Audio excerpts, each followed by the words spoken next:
मेहंदीपुर बालाजी में संकट क्यों नहीं कटता है? मेहंदीपुर बालाजी जाना क्यों लोग छोड़ देते हैं? क्यों नकारात्मक शक्ति वहां ठीक नहीं हो पाती? क्यों आपको आराम होता है फिर आप वैसे ही हो जाते हो? तो आज मैं आपको बताने जा रहा हूं कि मेहंदीपुर में संकट क्यों नहीं कटता है। बालाजी महाराज के चरणों में संकट क्यों नहीं कटता है। कई लोगों को इस वीडियो का टाइटल देख के लगा होगा कि मेहंदीपुर बालाजी महाराज यानी हनुमान जी महाराज संकट नहीं काट सकते, ऐसा कैसे हो सकता है। तो आज मैं वो सच्चाई आपको बताने जा रहा हूँ जो सच्चाई शायद आपने कभी नहीं सुनी होगी। आपको समझ में आएगा कि मेहंदीपुर दरबार में संकट क्यों नहीं कटता। मेहंदीपुर दरबार बालाजी महाराज का बाल रूप विराजमान है, हनुमान जी महाराज का, और साथ में विराजमान है इस संसार की ब्रह्मांड की महाशक्तियां, जिसमें मेहंदीपुर वाले श्री प्रेतराज सरकार जी आते हैं, भैरव कोतवाल आते हैं, और समाधि वाले बाबा श्री दीवान सरकार आते हैं, माता काली आती है, शमशान भैरव आते हैं, दीवान सरकार आते हैं। ये वो शक्तियां हैं जो किसी भी संकट को काटने में सक्षम हैं। और ऐसा नहीं है कि बालाजी महाराज, इनके जो दूत हैं, इनके जो वीर हैं, वो भी बड़ी से बड़ी शक्ति को, तंत्र को पल भर में काट सकते हैं। फिर भी ये प्रश्न उठता है कि मेहंदीपुर में जो लोग जाते हैं, आपने देखा होगा जो बच्चा मेहंदीपुर गया होगा, 15-15 दिन, महीने 6-6 महीने, साल भर हाथों में बेड़ियां डालकर, पैरों में बेड़ियां डालकर वो 3 पहाड़ी से मेहंदीपुर तक घूमता रहता है। कितना आराम उसको हो गया, कितना वो ठीक हो गया, कोई नहीं पता।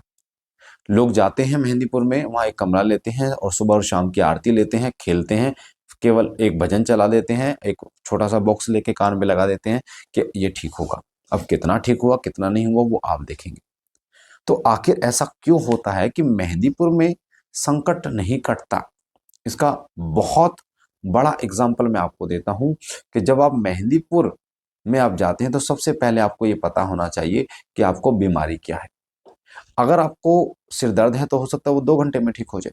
अगर आपको बुखार है तो हो सकता है वो 3 दिन में ठीक हो जाए, 2 दिन में ठीक हो जाए। टीवी है तो वो 6 महीने में ठीक हो जाए।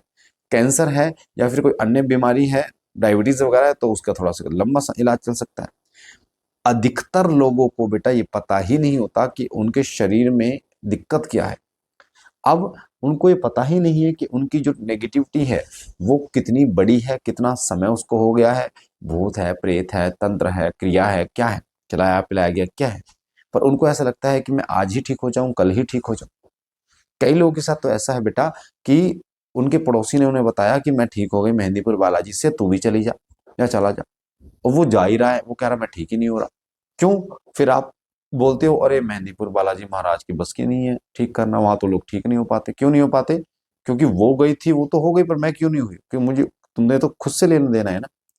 क्योंकि आपको ये समझना पड़ेगा बेटा कि उसको हो सकता है सिर दर्द हो तो वो जल्दी ठीक हो गई, आपको टीवी हो सकता है तो 6 महीने लगेंगे, तो समय देना पड़ेगा। तो मेहंदीपुर में अधिकतर लोग ठीक इसलिए नहीं हो पाते, पहला कारण कि वो लोग ये नहीं जान पाते कि उनको परेशानी क्या है। अब इसको कौन बताएगा? या तो वो उनको खुद पता चल जाए, या फिर वो किसी इससे डॉक्टर से पूछे। डॉक्टर मतलब इनका जो भगत है, वो भी सही व्यक्ति। और अगर वो भी नहीं है तो आपको एक संकल्प, दृढ़ संकल्प बालाजी महाराज के चरणों को पकड़ना पड़ेगा कि मैं बालाजी महाराज, मैं जैसा भी हूं, जो भी दिक्कत है, मुझे कुछ नहीं पता, मुझे केवल ये है कि आप ठीक करोगे। और आपको उनके चरण पकड़ लेने हैं, आपको मेहंदीपुर जाना ही जाना है, तो आप देखेंगे कि आप ठीक होते चले जाएंगे। पर अधिकतर लोग ऐसा नहीं करते। कई लोगों को नियम नहीं पता कि मेहंदीपुर जाने के क्या नियम होते हैं। कई लोगों को ये नहीं पता कि मेहंदीपुर से आने के क्या नियम होते हैं। तो इस वीडियो में वो नियम भी मैं बताऊंगा, और बताऊंगा शुरुआत से लेके लास्ट तक, एंड तक आप बने रहना। वो भी बताऊंगा कि क्या नियम आपको करने होते हैं जिससे आप मेहंदीपुर बालाजी महाराज के चरणों से जुड़कर बहुत जल्दी ठीक हो सकते हैं, और कैसे बालाजी महाराज कृपा करते हैं। तो कई लोग नियमों का पालन नहीं करते, कई लोगों को पता नहीं होता है, कई लोगों का विश्वास डगमगा जाता है। कई बार संकट आपके ऊपर हावी होता है, पेशी बन जाती है, तो आपको ऐसा लगता है कि यार ये पेशी तो अभी शांत हुई थी, फिर दोबारा बन गई, इसका मतलब दिक्कत दोबारा आ गई, जबकि संकट कटता है। संकट जो बाबा काटते हैं वो 2 तरीके से काटते हैं।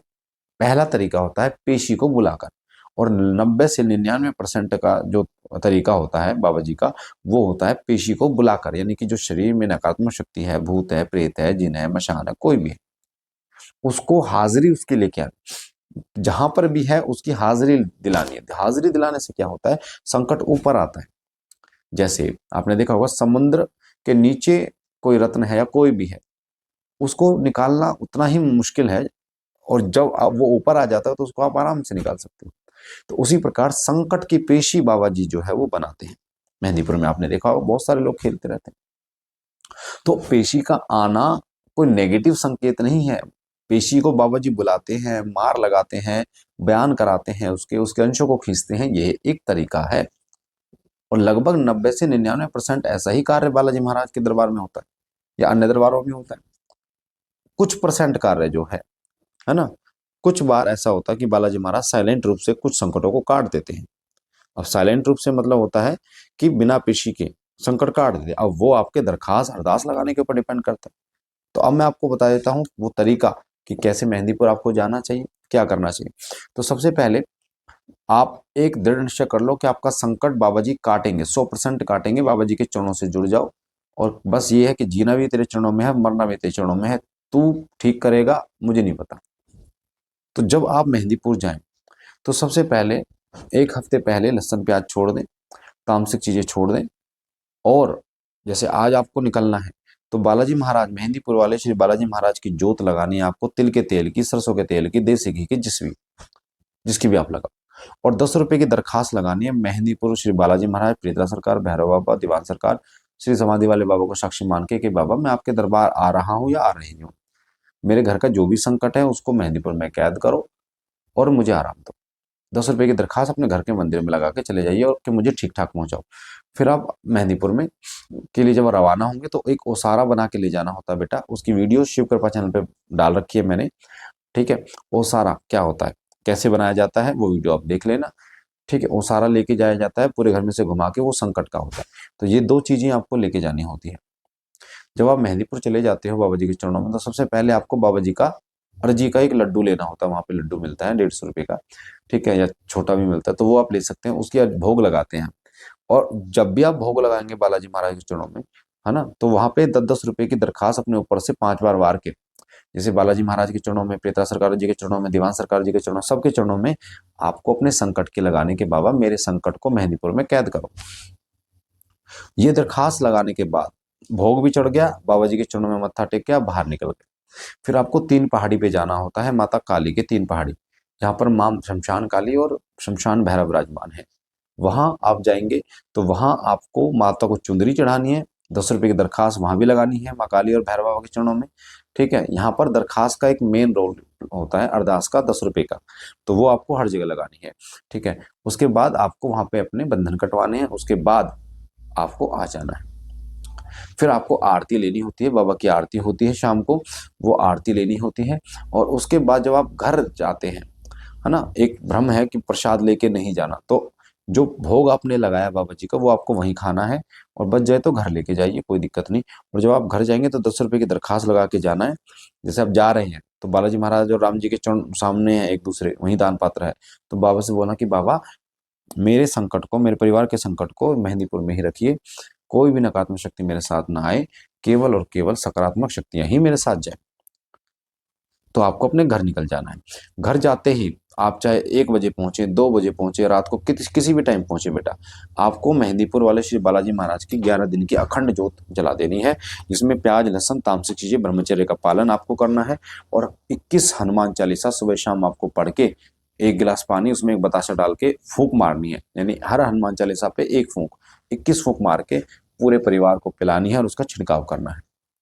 आप देखेंगे कि आपका संकट कटता चला जाएगा, कटता चला जाएगा, और फिर हर महीने की हाजिरी आपको मेहंदीपुर में लगानी है। बहुत कृपा होगी मेहंदीपुर बालाजी महाराज की।